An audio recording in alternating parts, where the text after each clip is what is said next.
Hello and welcome to the Week 12 recap video. I got a lot of games here to get into, so we're going to jump right in on this. First on the list is number 25, Boise State at New Mexico. I had Boise State winning this game, and they did pretty handily on the road here. Puts themselves in a good position going in against, I believe, Utah State this upcoming weekend. Next was the Citadel at number 1 Alabama. Now I had Alabama winning this game, never a question that they would. But Citadel did make it interesting for the first half. They went into a halftime tied with Alabama 10-10. Of course, Nick Saban woke up his Alabama team in the second half, and the final was like 50-17.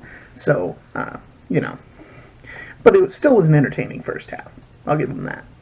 Next was number 10, Ohio State at Maryland. I had Ohio State winning this game. However, even though they did, Maryland took them to overtime. And the only reason Ohio State won the way they did is because Maryland, instead of kicking the extra point to tie it and send it into double overtime, went for 2 and failed to make it. Next is Idaho at number 13, Florida. I had Florida winning this game at home. They did, hands down, no competition. Next was number 14, Penn State at Rutgers. I had Penn State winning this game on the road. I just didn't feel like Rutgers has much of an offense to speak of, and Penn State did take care of business. Next was Middle Tennessee at number 17, Kentucky. I have Kentucky winning this game, and they did pretty handily. Middle Tennessee put up some points, made it a little interesting at points, but not all that much of a competition. Next is Arkansas at number 21, Mississippi State. I had Mississippi State winning this game, and they did. They pretty much ran away with it from the start. Next was number 22, Northwestern at Minnesota. This was a close game. I had Northwestern winning, and they did, putting themselves in better position going into the last week of regular season, and they've already clinched their spot in the Big Ten Conference Championship game. Next on the list is number 19, Utah at Colorado. I had Utah winning this game. It was close for the first half. I think they went to halftime tied 7-7, but Utah woke up in the second half, and it was, I believe, 31 or 38 to 7 final Utah. Next was number 23, Utah State at Colorado State. I had Utah State winning this game, and they did. This is their 10th consecutive win on the season after losing the season opener by 7 points to Michigan State. However, Colorado State kept it a lot closer than I expected them to. Utah State still comes away with the win, though. Next is number 12, Syracuse at number 3, Notre Dame. Now, I had Notre Dame winning this one, and they did pretty handily. It was, I believe, 36-3 final. That being said, I did say this was probably going to be a close one. However, I think it would have been had Eric Dungey not gotten injured in the first quarter. However, he did, and the final result was a big Notre Dame win. Next was number 9, West Virginia at Oklahoma State. I had West Virginia winning this game on the road. However, Oklahoma State pulled out all the stops and got the home win. Next on the list was number 20, Boston College at Florida State. I had Boston College winning this game, which would have knocked Florida State down to 7 losses on the season. However, Florida State pulled out a 1-point victory, beating Boston College, I believe, 22-21 or 21-20, one of those two.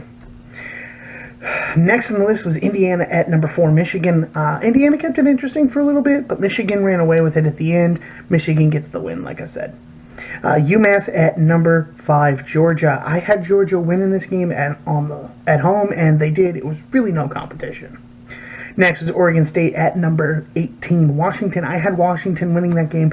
They did, which puts them in a slightly better position going into their rivalry game with Washington State next weekend. Next was Duke at number 2, Clemson. Duke kept it close for the first quarter, but Clemson ran away with it like I thought they would. Next was Kansas at number 6, Oklahoma. I had Oklahoma winning this one, and it was almost no competition from start to finish. Next was Rice at number 7, LSU. LSU, I had them winning, and they won it hands down. Number 24, Cincinnati at number 11, UCF. I had UCF winning this game. Thought it might be a little closer than most games this weekend. However, UCF did put up a lot of points and got the win, which I believe is their 23rd in a row.